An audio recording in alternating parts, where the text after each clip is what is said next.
I'm going to show to you now legal standard evidence that Betfair has attempted to destroy key evidence which is at the heart of a dispute between Betfair and its customers of the next president market in the United States, which was closed by Betfair on the 14th of December 2020. I'm Fintan Dunne, and I am one such customer of Betfair. I am in dispute with Betfair. I have a Betfair IBAS resolution number, IBAS being the Independent Betting Adjudication Service of the United Kingdom. So I am in dispute with Betfair, and I and others are about to present a detailed file of complaint to the Independent Betting Adjudicator in the United Kingdom over this issue. Let's just get straight to the evidence that Betfair have attempted to destroy. And I'll direct your attention straight away to this, which is a series of tweets on Twitter. And I'll highlight the ID number of those tweets ending in 1760 there, as you see. And this is a series of exchanges between Betfair's Customer Services Department and members of the public.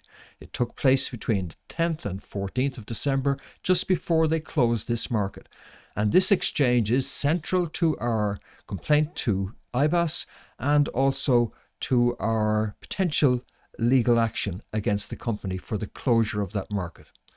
We're not going to get into the detail of that, and we're not going to argue that case now. That's a case which will go before the adjudication panel of the IBAS, and I'm making this video to educate and illuminate the members of that adjudication panel as to what has transpired, and also for the direct personal attention of Mr. Richard Haler, who's the managing director of IBAS. So perhaps we'll just go into it here now. And you can see this exchange where Betfair is responding to customers' questions about when they will close that market. And so we have the initial question on December the 10th, when will you close the market? And Betfair responding that there's uncertainty ahead and they're not in a position to close yet on December 10th. Comment from another person on the 12th. On the 13th, Betfair say, thank you for understanding our position that we're not going to close this market. Again, these are central to the arguments of potential litigants and complainants to IBAS that Betfair had issued clear guidance to members of the public as to when they would and wouldn't close this market. So that's why this is so important. It's vital to the case that we would attempt to make to IBAS. And then finally, we see on December the 14th, the day that that market was closed by Betfair, again, another question to Betfair Customer Services. I'm just trying to understand what the Betfair rules are. Can you please explain when they will settle the market, please? And then the next tweet in that sequence was deleted by the tweet author. And so if you go to this URL on Twitter right now, that's exactly what you will find. And the links are in the description of this video and also in the materials that we're providing to IBAS. So following that deleted tweet, Marina Jeffrey, who is another potential litigant and complainant to the equivalent Australian body to whom this will also be sent, she said, I hope they've factored in the potentiality of massive legal actions of their conduct. She was warning Betfair that they should keep that market open, should not close it, because clearly she would intend to challenge them legally were that to occur. So what was in this deleted tweet? It's key, and it took place on the very day that Betfair closed the market. Well, let's copy that URL. Fortunately, we are in a position to unmask that and to recover that from an entirely independent source, the Internet Archive, a repository of more than 525 billion web pages. And we will paste in the URL of that particular Twitter exchange and see if it's on the Wayback Machine, as it's called. And there it is indeed. In 2020, on one occasion it was saved. It says here, saved one time on the 14th of December. And here we are, 14th of December. We hover over that. And there we see that at 22:33, just around 10:30 p.m. GMT, I assume, in the United Kingdom, this page was saved. And by clicking on this hyperlink, we can view it, which I will now do. I've clicked on the page.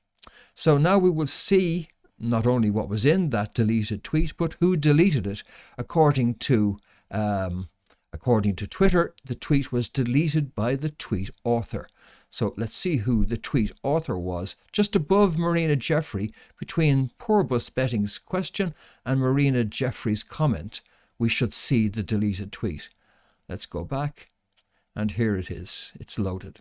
Here is that missing tweet. It's from Betfair Help.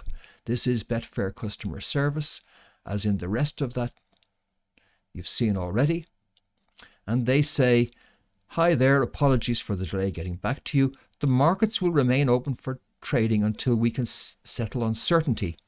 There are electoral events that are still to take place within the coming month before there is certainty on the matter. Radina." Radina being the employee in Betfair customer service who authored this particular tweet. And that tweet is absolutely vital to our case. And now just compare what you see there, where you can see the tweet in the web archive, with what you see here, where that is missing. And that is unequivocal proof that that was deleted by Betfair. Now, the complaint which I and others are submitting to IBAS and potentially to litigation revolves around the issue of the closure of the market. We're not raising issues about whether Biden or Trump won. No, we're simply on the question, which was indeed, and we welcome the clarification of the 22nd of January by Betfair, or by IBAS, I should say, where IBAS acknowledged that there was a variety of arguable dates on which that market could have been closed. So clearly we're all aware that this issue of what date and when that market will be closed is central. So really we are entitled, folks, to have fair process and fair procedure. And certainly IBAS is entitled to expect that the behaviour of those it regulates as a regulator of this market will be up to a standard which is appropriate. And deleting customer services advices, which are at the heart of a potential dispute with the company, is certainly not acceptable. And therefore we think there's a number of things which arise as a result of this. We think that it's appropriate that IBAS would now get into communication with Betfair directly and ask them to explain the deletion of this material. We think it's also appropriate that they would be asked to comment on whether they have deleted other material, and if so, what material that was. I think it's also appropriate that we would ask that they would maintain and safeguard the audio recordings of interactions between their customer services staff and members of the public over telephone lines, because I'm certainly aware, and I'm sure IBAS are aware, that there are many individuals who dealt with the company over the phone and who assert that they received guidances of a similar nature to this deleted guidance from the company. And therefore it's vital that the company be questioned over its behaviour as a result of all this. Now, all these matters are, in the end, subject to legal discovery as part of a litigation process. But that's not a route we should have to immediately jump down. We shouldn't be forced to do so. We have been happy to work with both the Australian regulator and resolution bodies, and we are happy to work with IBAS to achieve a resolution of these issues. But it's certainly not acceptable. We shouldn't have to rush to litigation here because one party is deleting vital evidence. It does not get more vital than this. It's absolutely central to our case. It's guidance issued literally 4 or 5 hours before the market was suspended by Betfair, and it's contrary to the suspension. And we came within a hair's breadth of losing that information, but for the prudent and fortuitous saving of that information before it was deleted by Betfair. So I hope there will be a prompt and immediate investigation of these issues. I hope that we will get fair process. We are entitled to such. And I urge those of you who would like to see that happen, and I have provided the email address in the description and links to these pages so you can check it out yourself.